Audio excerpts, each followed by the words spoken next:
Hello, hola. Welcome to Grammy SuSu's Story Time, coming to you from Albuquerque, New Mexico. I have a great story to read to you today. I hope you like it as much as I do.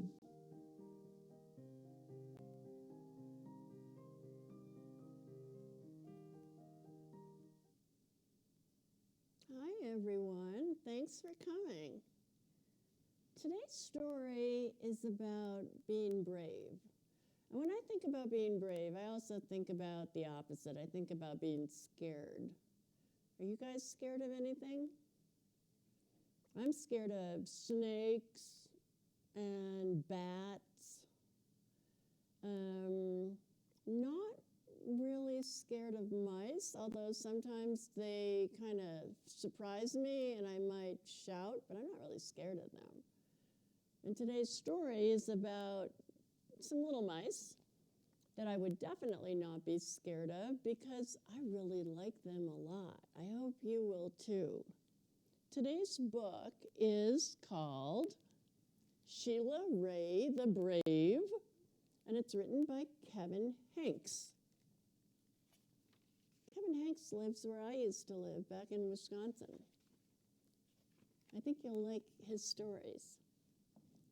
This is Sheila Rae. Sheila Rae wasn't afraid of anything. She wasn't afraid of the dark. She wasn't afraid of thunder and lightning. And she wasn't afraid of the big black dog that lived at the end of the block.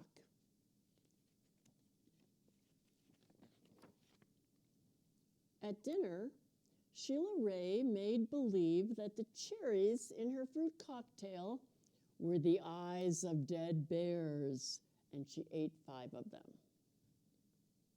At school, Sheila Rae just giggled when the principal walked by. And when her classmate Wendell stole her jump rope during recess, Sheila Rae tied him up until the bell rang. "I am very brave," Sheila Rae said, patting herself on the back. She's quite proud of that too, isn't she? Sheila Rae stepped on every crack in the sidewalk without fear. When her sister, Louise, said there was a monster in the closet, Sheila Rae attacked it. And she rode her bicycle no-handed, with her eyes closed. "Yay, yay, Sheila Rae!" her friends yelled, clapping their hands. One day, Sheila Rae decided to walk home from school a new way. Louise, remember that's her little sister, was afraid to. "You're too brave for me," Louise said. "You're always such a scaredy cat," Sheila Rae called. "Am not," whispered Louise. Sheila Rae started off, skipping. "I am brave," she sang. "I am fearless." She stepped on every crack. She walked backwards with her eyes closed. She growled at stray dogs and bared her teeth at stray cats. And she pretended that the trees were evil creatures. She climbed up them and broke their fingers off. Snap, snap, snap. Sheila Rae walked and walked. She turned corners. She crossed streets.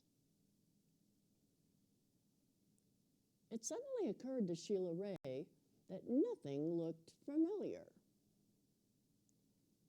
And I want to ask you guys, look carefully at each one of these pictures, because there is someone else in these pictures that you might notice, but Sheila Rae did not. Sheila Rae heard frightening noises They sounded worse than thunder. She thought horrible thoughts. They were worse than anything she had ever imagined. I am brave, Sheila Rae tried to convince herself. I am fearless. The sounds became more frightening. The thoughts became more horrible. Sheila Rae sat down on a rock and cried, Help, she sniffed.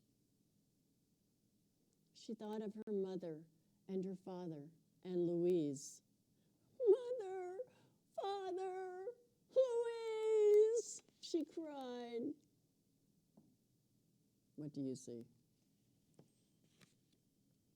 Here I am, a voice said. Louise! Sheila Rae hugged her sister. We're lost, Sheila Rae said. No, we're not, said Louise. I know the way home. Follow me. Louise stepped on every crack. She walked backwards with her eyes closed. She growled at stray dogs and bared her teeth at stray cats.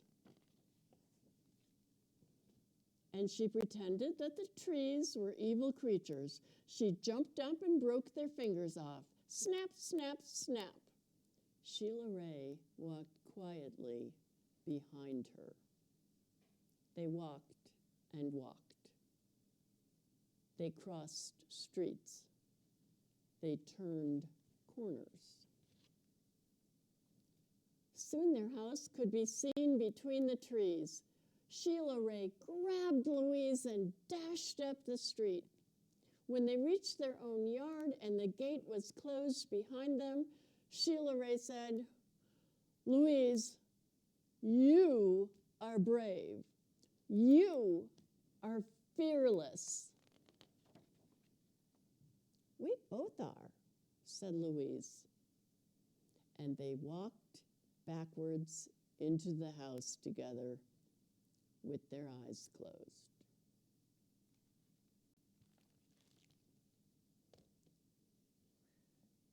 If you guys don't happen to have a little sister or even a big sister who might rescue you when you get in trouble, maybe you have a friend who would help you, or an auntie, or a dog, or whatever, but don't pretend to be braver than you are, okay?